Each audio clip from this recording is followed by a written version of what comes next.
Sorry, I'm testing with somebody in the office to make sure that everybody can hear me all right. All right, so let's get started. Sorry about the delay. Our computer decided to die on us. So let me just start. Hello and welcome to the Step Up webinar on increasing visibility and engaging media. I'm Lena Piskernik. I'm the Step Up campaign assistant. And we also have Katarina Višnar, Step Up campaign and media coordinator, who will be presenting for us today. We would like to thank you for taking the time to be a part of this webinar today. We hope that it will be beneficial to your organization and look forward to the knowledge sharing that will occur today. The webinar session has been planned to run from 1 p.m. or maybe 1:15 p.m. now to 2:30. And depending on how the question and answer session goes at the end, we may even end a little before 2:30 p.m. And next slide, there you go. I'd like to just quickly go over the agenda of the webinar, which has also been emailed to you with a PDF of the presentation, which you can refer to in case of any kind of technical difficulties. I will also go over some housekeeping rules so that we can share information while also keeping it organized. We will take a few minutes to introduce ourselves to you and then go ahead and delve into the topic of media visibility. Kat's presentation should take about 35 minutes, after which we will take questions and comments from the audience. And then after the question and answer session, Kat will give a few short closing remarks. Going into the technical aspects, as an audience member, you are automatically muted. We will keep the muting on until the end of the presentation, after which you will be able to ask questions during the question and answer part of the webinar. We are not able to see you even if your webcam is on and you are not able to see us. If you cannot see our PowerPoint, then please simply leave the webinar by clicking the X at the top right of your screen. You can join the webinar again by clicking the link in your confirmation email. Just letting you know, the webinar is also being recorded. So we have a few house rules that should make the webinar enjoyable for everybody. First, have a listen to Kat's presentation. If you have any questions during this time, please feel free to type them into the questions pane. Kat will then answer your questions at the end of her presentation. During the questions and answer part, I will not be able to unmute everyone at the same time, but I can unmute individual participants. So if you have a question or a comment, then please raise your electronic hand and then we will invite you to give us your question or commentary. Lastly, we hope that you will enjoy this webinar. I will only shortly introduce myself since I will not be speaking much today. My name is Lena Piskernik, and I am the Step Up campaign assistant at the WAVE office. I am also in charge of planning and producing the webinars at the WAVE office. I will be in charge only of the technical aspect of the webinar today. And now I will let Kat introduce herself a little bit. Thank you very much, Lena. I would like to introduce myself really shortly. So, Katarina Višnar, and we still have some technical issues, so I have to remind myself to talk a little bit louder. I brought the microphone a little bit closer to my mouth. My background is actually happened both within the non-government and government agencies. So I have experience in both. But I also have experience, which is maybe not so often in NGO circles, from a little bit unstructured and more radical parts of environmental movement. So I think this all adds to my experience and knowledge. So what I'm going to try is to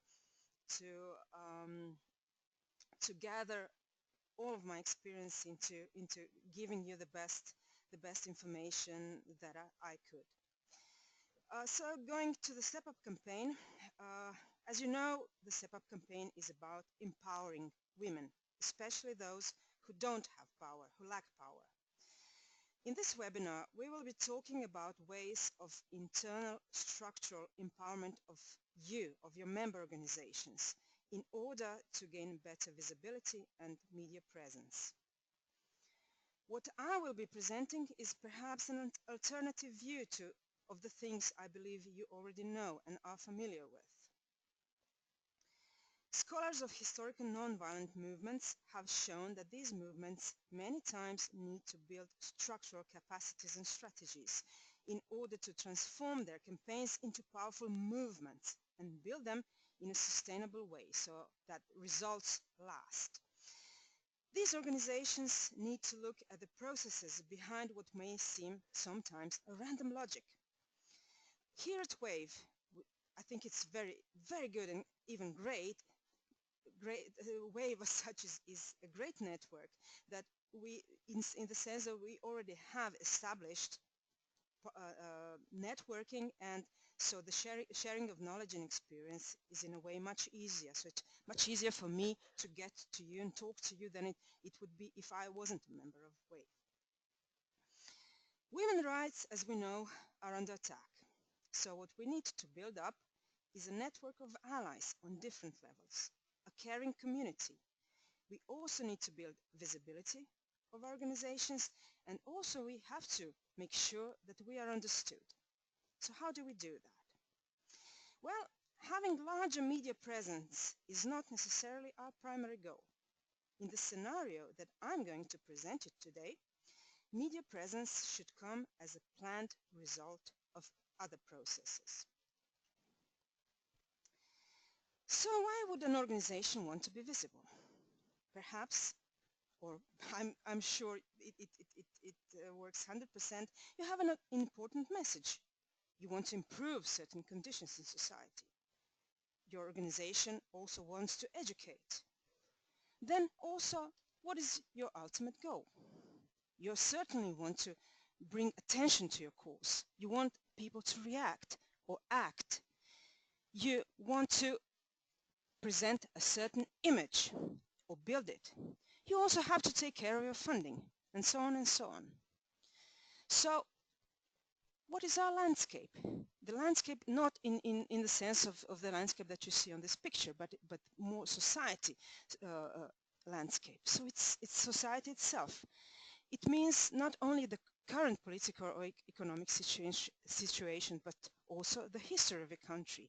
Do you know that Robert Putnam found that regional governments in Italy, where he did his study, performed best where there were strong traditions of civic engagement? So no traditions, you have less power. It has been proved.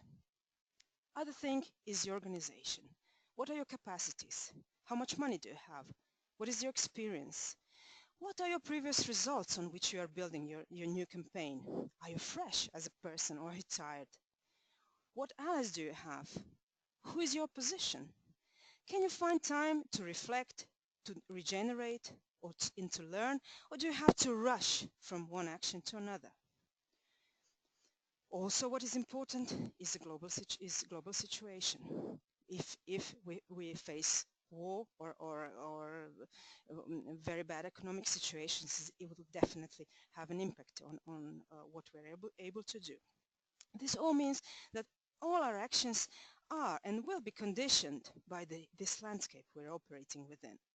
The landscape is our given.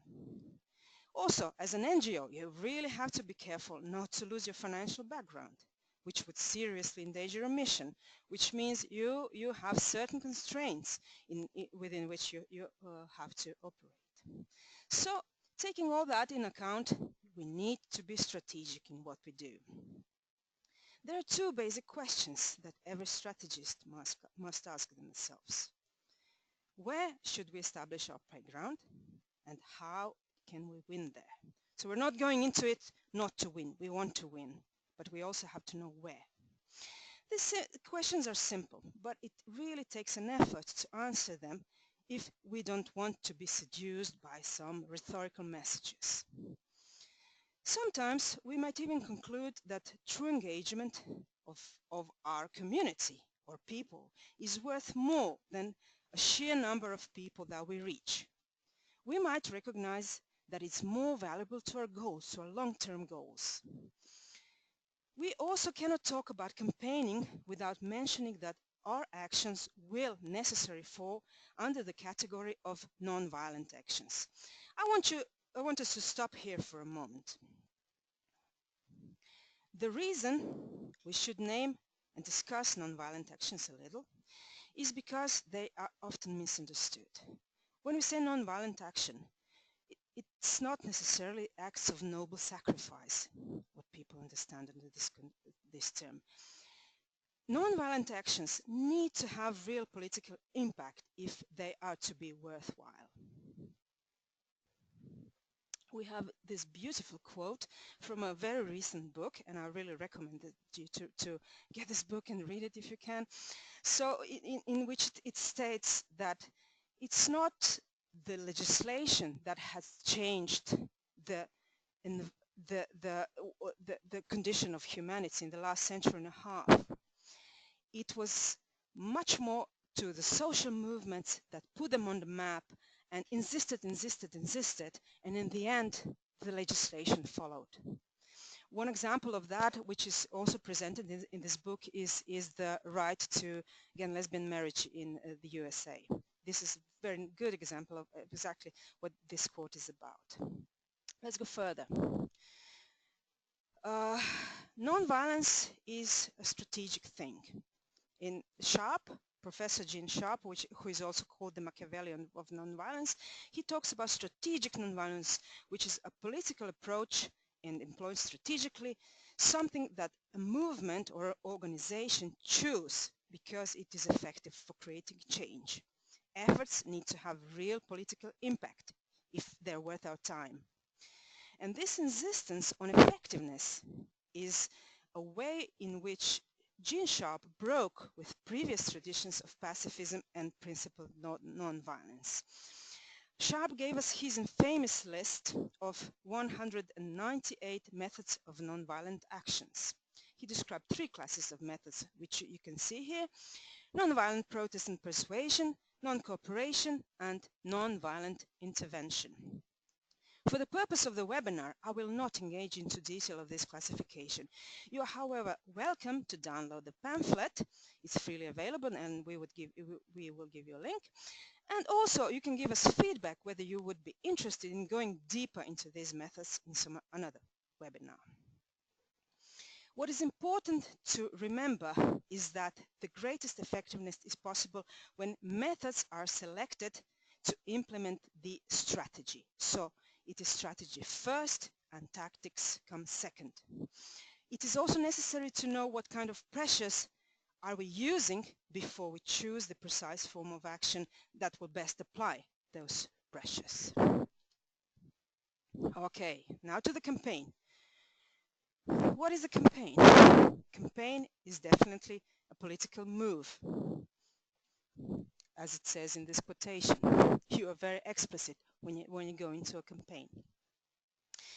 It is a planned series of strategies and actions designed to achieve goals and objectives, and these goals and objectives must be clear. Campaigns are the lifeblood of organizing. Community power building organizations conduct campaigns to win administrative, institutional, or policy changes that their members want. Also, organizations build power, their numbers, their strength, their influence through campaigns. Campaigns need to make specific demands to a person with power. We have proactive campaigns where organizations set out to win something new. So the demand here is, we want you to do this. On the other hand, we have a reactive or defensive campaign where organizations try to stop something from happening, like most campaigns in ecological movement, I would say. The demand is, we want you to stop this. Most of all, campaigning should be creative. They should show strength of your organizations and also deepen their capacity, develop leaders within the organization, win changes in the lives of their members, and shift political power. Every campaign has three phases: development, implementation, and evaluation. Development means we identify an issue, conduct research to collect data, analyze power, develop strategies, and write a plan. This phase takes 1 to 6 months. Implementation phase is when the organization runs the campaign and engages in collective action. The length of this phase depends on the issue, but it can last for a few months or even a few years. In the third phase, which is evaluation, staff and leaders review the campaign, reflect on what they did and did not accomplish. This is also very important. So take into account your mistakes and learn from them in order to build your strength. So how to prepare effectively for a campaign? Choose the right issue, one that resonates within your community, and move people to action for something that they can win. This is very, very important. Consider how this issue builds your power. Will it bring you new members? Will you bring you new alliances, new knowledge? You should be clear about it.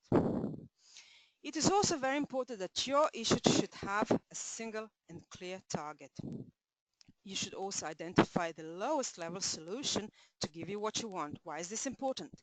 If everything goes wrong, you have to have one thing that will go right in order for you to win. You want to win. You're going to campaigning to win. Then you test the issue in a small circle of allies. Be honest and be realistic with assessments. Don't forget to be optimistic. Get a variety of viewpoints and critiques. Think about different ways that are possible for you to solve the issue that you're tackling. Then, of course, develop a winning strategy. Strategy and your actions, they should show your power. However big they are, they should be always showing how powerful you are. Have all the strategies connect to your base building. If you're, for example, using media strategy, develop new members to be spokespeople. Decide what strategies you will use, but beware, the more of them you use, the more capacity you need, and you need to connect them. Do not overplan. Build off campaign development.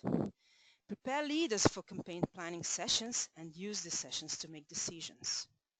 Every action will cause a reaction. Develop the plan in relationship to how your target reacts to your actions. And then the phase of implementation. Maximize opportunities for people to get involved into your campaign. Rely on strong leaders, but also create opportunities for new members to take on leadership roles. This is how your organization will grow and develop. All the time, for the whole time of the campaign, keep your objectives, demands, and goals clear and present. Evaluate your campaign structures. Only engage in actions that you have capacity to pull off. Don't make it too big if you're not able to engage fully into this. If your issue, it can happen, require quick response, move to it quickly, even if you're not 100% ready. Remember the Alinsky principle. The best action is within the experience of your members, but outside of the experience of your target. Keep it fun and keep it simple. And then in the end, if all else fails, chant and show you're present and powerful, regardless of the number of people. So it's always about showing your power, regardless of how the event turns out. Okay, let's move to the next section. What makes people talk about you and share your issues? I have used here the steps of which Jonah Berger wrote, and he was thinking about what causes issues to be talked about, shared, and even imitated. And he found 6 steps. First, social currency. How does it make people look to talk about your campaign?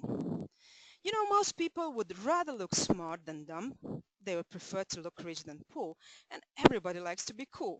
It's what is called social currency. Because knowing about cool things make people seem sharp. So to get people talking, we need to craft messages that help them achieve desired impressions. We need to find our inner remarkability and make people feel like insiders. We need to give people ways to achieve and provide visible symbols of the status, and then that status they will show to others. Second thing, triggers. How do we remind people to talk about our campaign? Triggers are stimuli that prompt people to think about related things. Examples. If I say peanut butter, a lot of people will think about jelly to put on. If I say dog, a lot of people will be reminded of a word cat. People often talk about whatever comes to mind, so the more often people think about your case, the more it will be talked about. So what we have to do here is create campaigns that are frequently triggered by the environment, not only our advertisement and social media messages, but the whole environment, and create new triggers by linking our messages to the cues in that environment. Top of the mind leads to the tip of the tongue, as Burgess said. Number 3, emotions. When we care, we share. So how can we craft messages and ideas that make people feel something? Naturally contagious content usually evokes some sort of emotion. Emotional things get shared. So instead of focusing on the function, we need to focus on feelings. Be aware that some emotions increase sharing while others decrease it. We need to pick the right emotions we want to evoke. Sometimes even negative emotions may be useful, so keep that in mind. Number 4, public. Can people see when others are using your product or being a part of your campaign? Both humans and non-humans show the tendency to imitate. It also tells us that it's hard to copy something you cannot see. Making things more observable makes them easier to imitate, which makes them more likely to become popular. So we need to think how to make our cause and ideas more public. Our products and initiatives should promote themselves and stick around even after our campaign is over. Number 5, practical value. How can we craft content that seems useful? People like to help others. So if we can show them how they or their friends could benefit from our cause, for example, improve health or well-being, they will spread the word. But at the same time, we need to make our message stand out. We need to understand, so it's us that we need to first understand why our campaign is a very, very good idea. We need to highlight that incredible value that our campaigns offer. We need to package that so that people can easily pass it on. And number 6, stories. Of course, I think we all know about the importance and the big value of stories. Can we pack our campaign into broad narrative? People don't just share information, they like to tell stories. Stories are some kind of vessels that carry things such as morals and lessons. Just think of all the stories that you've been read when you were a kid. So we need to build our own vessels, embed our cause in stories that people would want to tell. But we need to do more than just tell a great story. We also need to make it viral. We need people to share them. This is how we come to another point, which is social marketing. As NGOs, we will campaign in the sphere of social marketing. So what is it? What's the difference between commercial marketing and social marketing? If commercial marketing tries to change people's behavior for the benefit of the marketer, social marketing tries to change people's behavior for the benefit of the society as a whole. And when doing social marketing campaign, we need to do the following. Identify what behavior we want to change. Then identify our audience, whose behavior we want to change. It may be that you want to change the behavior of several different groups. Maybe in that case you need to engage them and influence them in different ways because they're separated or segmented by age, gender, level of education, race. Next, you have to identify barriers to change through interviews, surveys, focus groups. You will want to find out what makes it difficult or unattractive for people to make these changes. Why don't they do it if it's so cool? You might find out, for example, that pregnant women feel stupid when they talk to their doctor. Maybe the clinic is too far away. Maybe they cannot get time from the jobs. You have to ask and learn about that. You also have to reduce barriers to change. Plan ways to make them easier, more accessible, more attractive. This step might be even taken a bit further. Your organization might provide incentives for making these changes. Next, pre-test your ideas on a small number of people, then modify your plan. And next, publicize both the benefits of change and also your efforts to make changes easier in a way that will draw people to take advantage of your efforts. Let people know what you're doing to help them. The best program in the world won't be used if people don't know about it. And of course, people need to understand the benefits of their behavior change. This is all fun. I found all these things on the website, which you will see the address, which I will add in the end. Okay, so we are changing behavior with our campaigns. Adam Freya, he wrote a book about how to change behavior through advertising. Although it's a book about advertising, we have some valuable lessons for us in there if we talk about social marketing.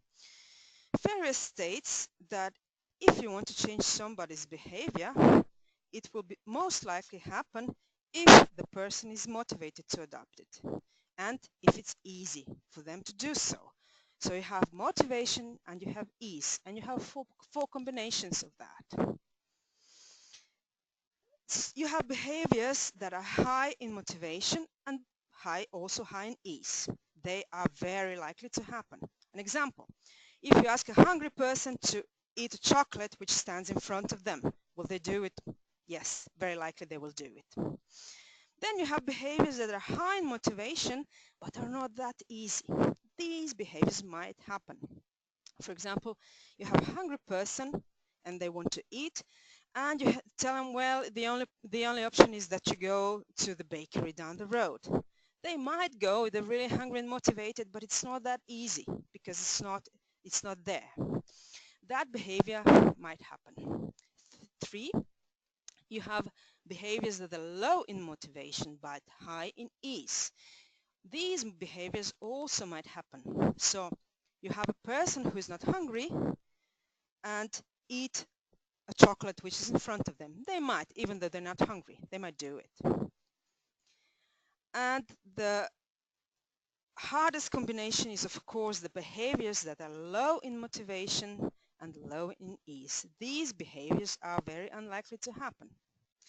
So if you ask a person who is absolutely not hungry to eat a chocolate which they can buy down the street in the store, that's very, very unlikely to happen. Of course, we need to change behavior that will help us achieve our goals. It is difficult, so when we think about which behaviors to change, we need to choose one that is more likely to be changed according to these 4 points. So if you look at the diagram here, you have if the motivation is not high, you use ease, so make it easier, and if it's not easy, then use motivation as a strategy. There's some other valuable and interesting lessons that Freya gives in his book. One of them is that action changes attitude faster than attitude changes action. How is that possible? Let us see a few examples. Did you know that if you ask older people to act younger, their memories and cognitions will improve? Did you know that if you ask somebody to squeeze their fist, their willpower will improve? Did you know that if you ask a procrastinator to spend 3 minutes pretending, they find their task more interesting they will be more likely to complete the task. The most efficient way to get somebody to like and support you, you know what it is? It is to ask them to do you a favor. It's called the Benjamin Franklin effect. So what happened, it's a true story actually. Franklin once decided to ask his opponent to lend him a book he wanted to read. To make the long story short, they became friends. In other words, if you want somebody to like you, as Benjamin Franklin did with his opponent, ask that person for a favor.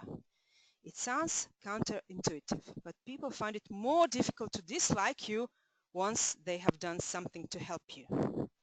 The positive action of lending Franklin a book was converted into positive thoughts and feelings about Franklin.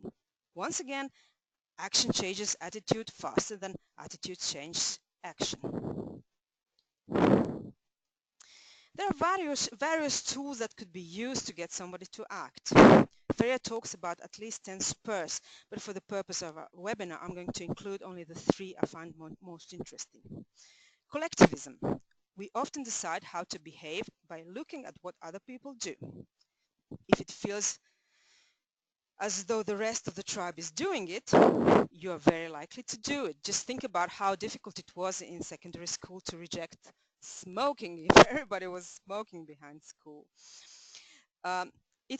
Collectivism is based on social norms, written and unwritten rules of appropriate or inappropriate behavior. So when do you use collectivism? When you want to boost social norms, like what will others think of me? Example would be wearing a pink ribbon in support of finding a cure for breast cancer. There are 4 building blocks of collectivism. If you leverage all 4, you will create collective action. There are obedience, conformity, action, and a purpose. Next thing is ownership. Rather than telling people what to do, ownership asks people what they think should be done. It asks them to be involved in the solution to your problem. When they become involved, they are more likely to exhibit the behavior you seek because they are co-creators. When to use this spur? When it is advantageous to give a person a sense of control and efficacy of an issue. One example would be, well, this is not probably the best example, but I'll tell it anyway. McDonald's asking for help to name a new burger. What they found out is that people really loved the burger they helped get a name. People place a disproportionate value on something they built to help or help to create themselves. So ownership is about shifting power to our community, to the people we work with, and has 3 important components: autonomy, personal relevance, and cognitive dissonance. So although I won't go into detail here. And the third thing I wanted to emphasize here is modeling. When we watch certain behavior, we copy it, as we already heard with Berger. We work out how to behave by watching how other people behave. Modeling uses a high-profile, credible person to inspire or inform behavior. So when do we use it? When the model is relevant and when there's a positive reinforcement of the behavior. So one example would be a famous person, I don't know, recording an ad for something really good. This is very useful. Social learning theory asserts that we learn new ways of behaving by watching models. We copy them. Modeling is very powerful when it tips over to create a new social norm. And there is generally also a tipping point when not participating in the action becomes the odd behavior. So maybe this is something you want to build on. So people who don't join you are seen as strange. Sorry, in relation to the modeling, can you find cool models to present your course? How to look for them? Cool models present a strong sense of self-belief and confidence. They have a strong sense and belief in themselves. They follow their own path, especially if it means doing something different. They are successful in whatever they do, but are also understated about it. This coincides with a generally strong ability to regulate their mood and put on a cool effect. So they seem cool. Maybe I'm sure they also have bad moments, but we don't see them. They also care for others. They're often humanitarian. They have a caring attitude of others. And they also spend a lot of time with other people, the media, and the world. So they show their energy and connectedness. People like such models. And Freya in his book also recommends one tool which is rather new, and it became widely used since the emergence of YouTube and similar networks. It's no longer good enough if you make people aware of your cause. They need to know how to engage. So at this point, Freya introduced, now it is very, very popular, explainer videos, which can be used for you to launch a service, a campaign, or product, so they help people understand the new products or service. So basically you record a video in which you say, this is important because. You can also in this video elaborate on complex information. You can show your community how they can benefit from what you're bringing. You can connect. It's much easier to demonstrate something visually than describe it in writing. Show it is better than writing it down. You can also, through such a video, reach out to more people because it's very easy to share. It can also help you become a more effective communicator than the opposite side. Freya says that in his own experience, explainer videos are a fantastic way to influence behavior because they give people the skills and the knowledge to use or support your product or a campaign. And if engaging, it will increase their time spent with your cause. So if you make a good video, they are more likely to stay on your web page, for example. Okay, let's now take a deeper look into two rather uncostly ways for increasing visibility of our cause. I will talk here about the grassroots and guerrilla marketing. What's the difference? They use same techniques and strategies, but the difference is that grassroots campaigns will target a very specific audience or demographics, where guerrilla marketing campaigns will be designed to reach as many people randomly through sharing. Okay, so grassroots marketing. These campaigns are designed to leverage available resources and accomplish specific goals that require considerable traction from a number of people or entities. Primary goal is always remain the same, spurring a movement within a specific target market.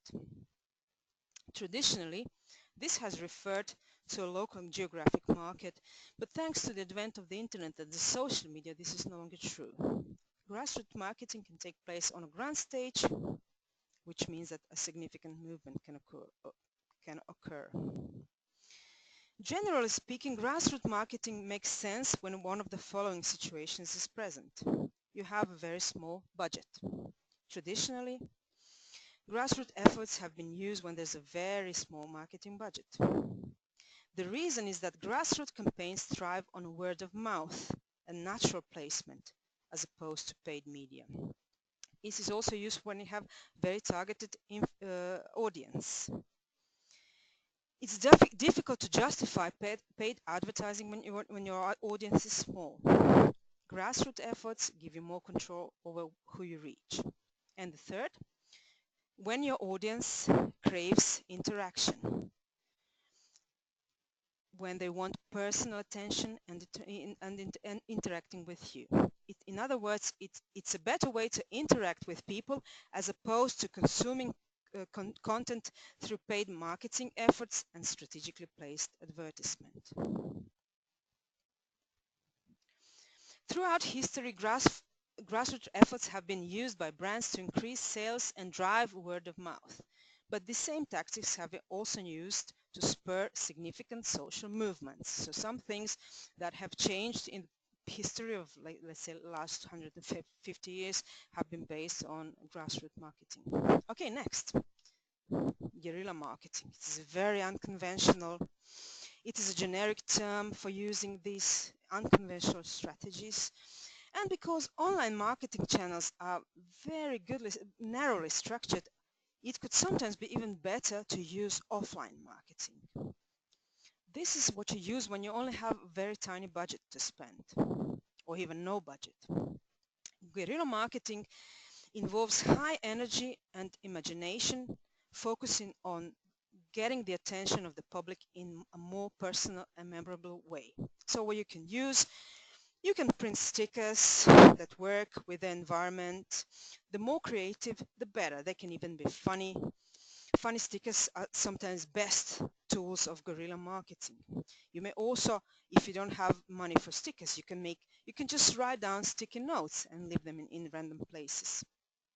You can have engaging flyers. If you have some money to spend, you can print flyers. They are very good for guerrilla marketing. If, and they are practically impossible to ignore sometimes if you leave them in important places or places that are frequently visited by people. You can employ a street team to hand out postcards, flyers, business cards. You can make bookmarks. You can create your own bookmarks and donate them to the local library to share to the members. But of course, this should be a part of your bigger strategy. Simply, you can leave your business cards with your tip at the restaurant or in some unusual places. For example, you can go to a library, to the section with the books that are relevant to your field of work, and place your business cards or messages into them. Sidewalk chalk. One of the most affordable guerrilla marketing strategies for small organizations is to purchase a few sets of sidewalk chalk and set people who know how to use them to creatively promote your organization on local sidewalks, walls and streets. You can also use vinyl banners and t-shirts. For a t-shirt, you could create and upload a motif for your campaign, and so people can download the motif printed out and put them on their own t-shirts with a proper folium they can have. This is especially good if your community is younger and prefers creative to expensive solutions. You can donate gift certificates or products as prizes. It can be something that you did, a book that you have produced, or a t-shirt. Could these things serve as a prize for a local contest? You can also speak at events. Professional events offer a great way to meet new people, share your ideas and build awareness. They're even more effective if you speak at them. So maybe you can find a local event to an industry, come up with a topic and volunteer. Okay, let's move on. So we came to the point of how to engage media. I must say that as I said, in this scenario, it is not the main point. This is not our primary focus. It comes as a result of building our community and our visibility, and thus creating the need for media journalists to engage with our narrative. Also, nowadays, media are often obsessed with scandals and gossip, lives of famous personalities, and the things that sell in general. True feminist stance is, on the other side, very hard to sell. But since organizations face two major challenges, which is getting noticed and getting paid, that also works with media. In a book of Bharat Anand, for which you can see the cover on the right-hand side, Anand showed in his book that nowadays connections that we build could be and even are more important than the content. He writes about the content trap in which contemporary media, for example, are falling to. Success comes not from making the best content, but from recognizing how content enables your community's connectivity. It comes not from protecting the value of content at all costs, but from unearthing related opportunities close by. And it comes not from mimicking competitors' best practices, but from seeing choices as a part of a connected whole. So these are his 3 ideas that you see on screen. They don't work today. So believing that the best content is recipes for success, not true. Idea that we charge as much as we can, not true. And believing that the best way to success is to imitate, not true. The solution boils down to the same idea, which is the idea of connections. In some sense, the question that organizations, companies, and also entrepreneurs often find great success in asking and thinking is on each of these dimensions, connecting people, connecting products, connecting functions in the organization. They have to ask themselves, am I missing something? Is there a connection that I didn't see before? Can I tap into it? Can I exploit it? Can I use it? Do not let media define effectiveness of your campaign. Plan that. Plan what you're going to do if media turns out not to be interested. Plan what channels you're going to use. Plan what kind of action you're going to use if your first action is not getting attention of media.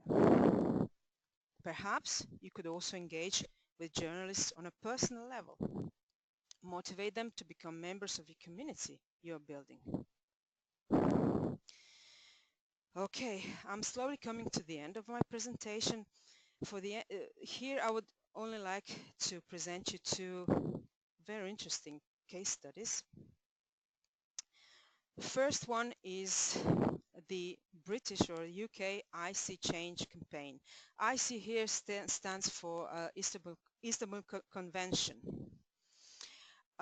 So on this web page that I've added the connection to, they say how they did it, because they were very, very successful. And I think as a case study, we can learn a lot from them.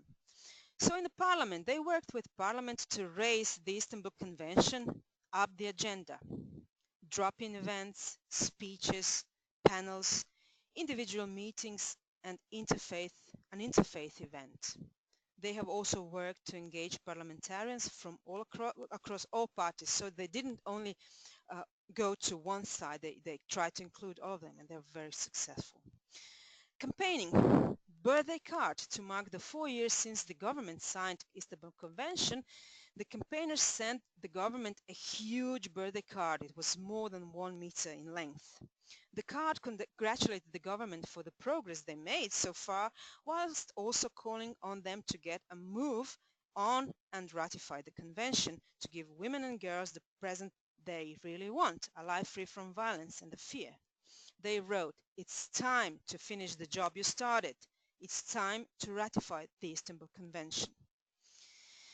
They have also created, this is very interesting, a motivational mixtape, which was called IC Change Your Tune.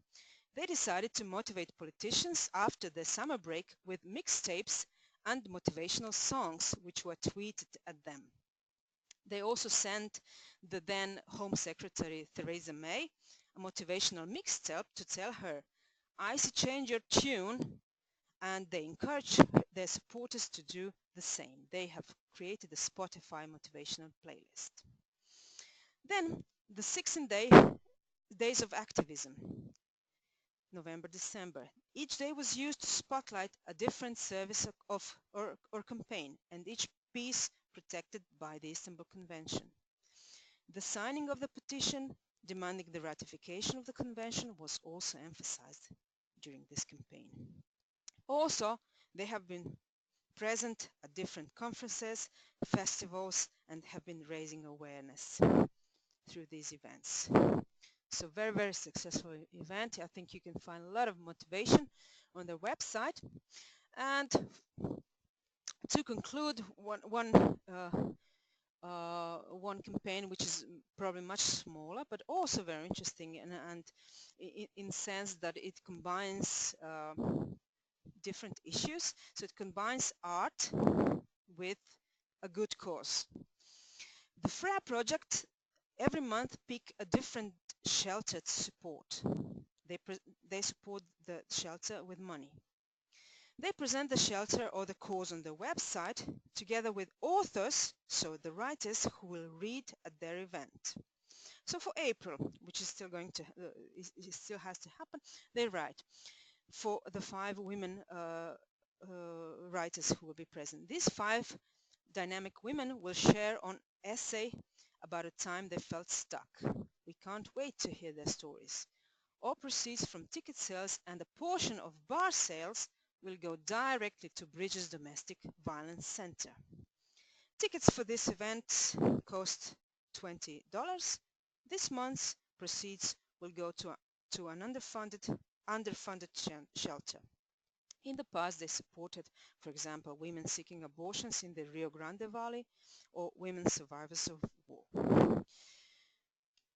Okay, I have come come to the end of my presentation, and at this point we're going to switch back to Lena, and Lena will explain you how to move from here onwards. Thank you very much for listening.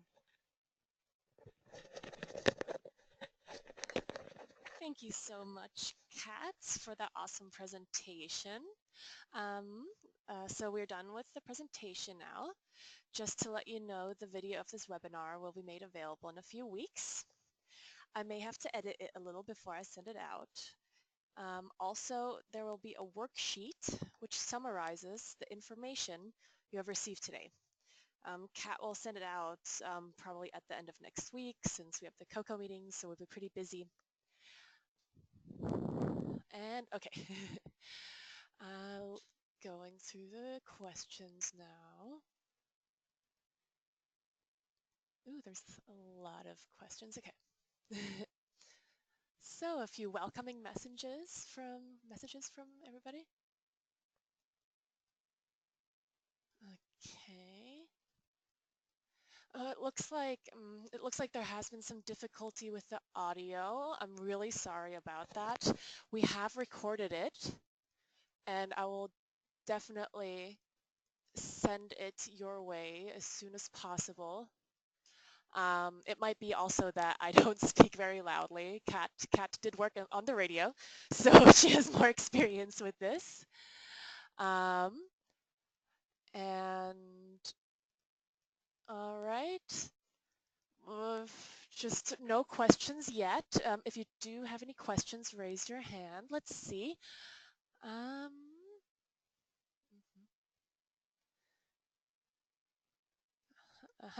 Let's start with Vanessa. I'm going to go ahead and give the microphone back to Kat so she can hear you, Vanessa. I'm about to unmute you. 1 second. Okay, I'm good.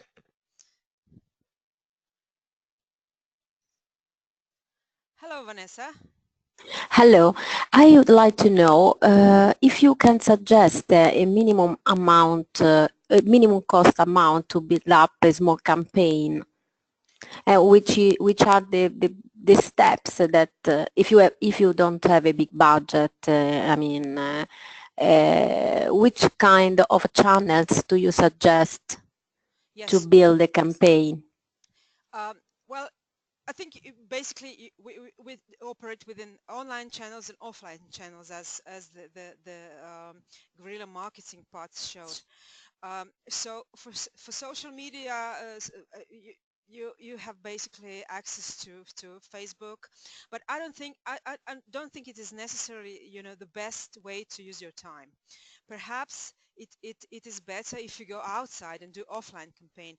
I think it will be you should first define who you're talking to. If you know who you are talking to, then go there and talk to them directly.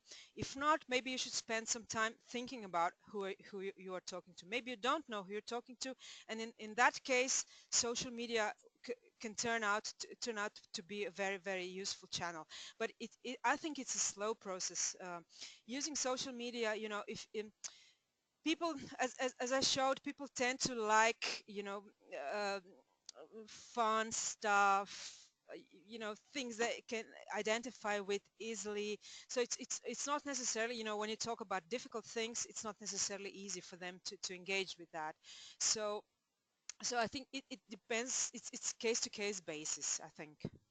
I hope that Okay, answers thank you. your questions. Do you have any other Thank you questions? very much. No problem. Thank you.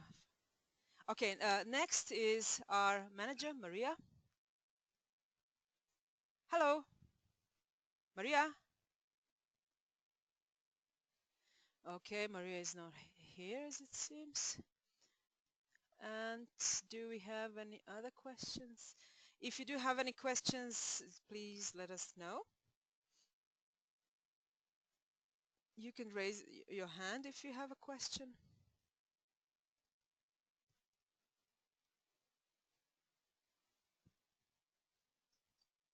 We will just see what you wrote.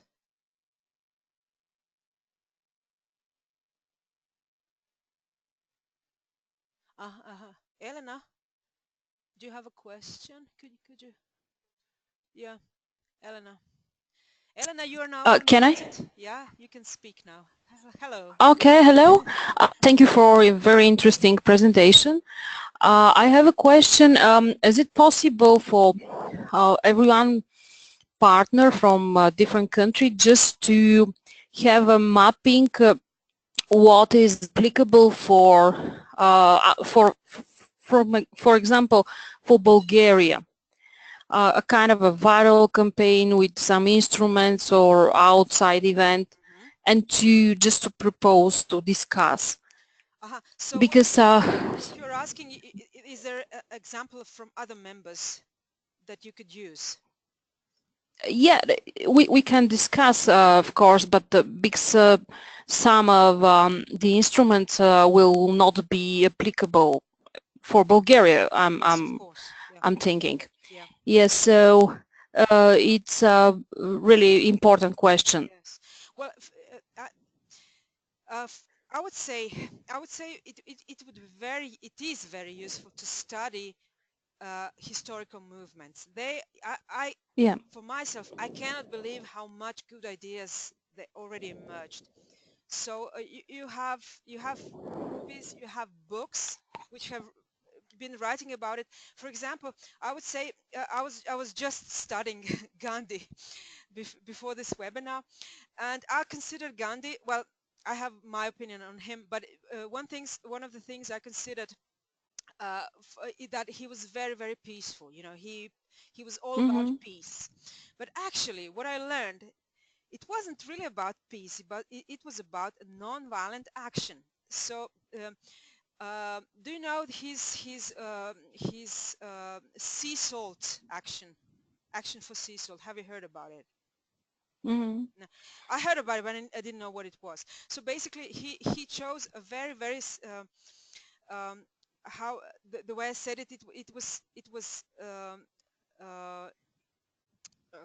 how to say, I can't remember the word. So it was actually an action in which he walked from I don't know where in India to the coast, and there the only thing he did was to grab a salt. And at that point the British Empire had the law which prohibited people from collecting salt. So he walked like for 1 month, or I don't know how many days, and a lot of people joined him. So he had all this attention of media and of people, and people were even laughing at him, like, why is he doing that, going to the coast, walking 20 days, 30 days to the coast just to pick some salt? And he did that, even if it was not permitted for Indian people at that point. So it had very, very strong symbolic power. And he settled afterwards for something, I don't know, for some concessions, and people thought, he lost because he didn't get what he wanted. But the very fact that the British have invited him to talk to him as an equal in a way, was a win for him. So he really, and Gandhi was known as a person who really actively studied historical social movements. So I think, you know, if all else fails, because I think we are still in process of learning about these things. You know, we all know how to make one campaign work, but how to connect all of them, how to make the results lasting, we still learn these things. And I think the best thing here, if nothing else works, just go to some historical cases and see what they did and how they did it. But I don't know if there are members who have other suggestions at this point. You're very welcome to tell us about it.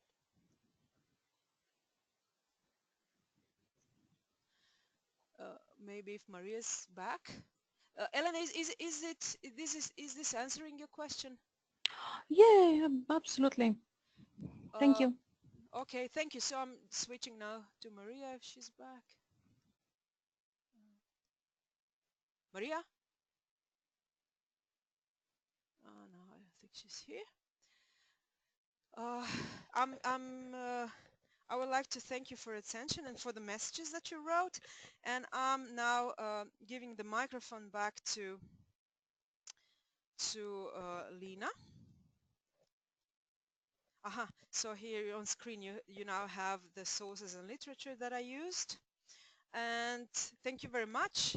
I hope we meet next week with at least some of you. And I'm giving the microphone now back to Lena. Thank you and goodbye. All right, it looks like we have answered all of the questions. Kat and I would just like to thank you for attending our very first webinar, and I hope to see y'all participate in our next upcoming webinars. We will most certainly keep you updated on them. I have also sent out a survey on what kind of webinars you would like to see next, so please fill out that.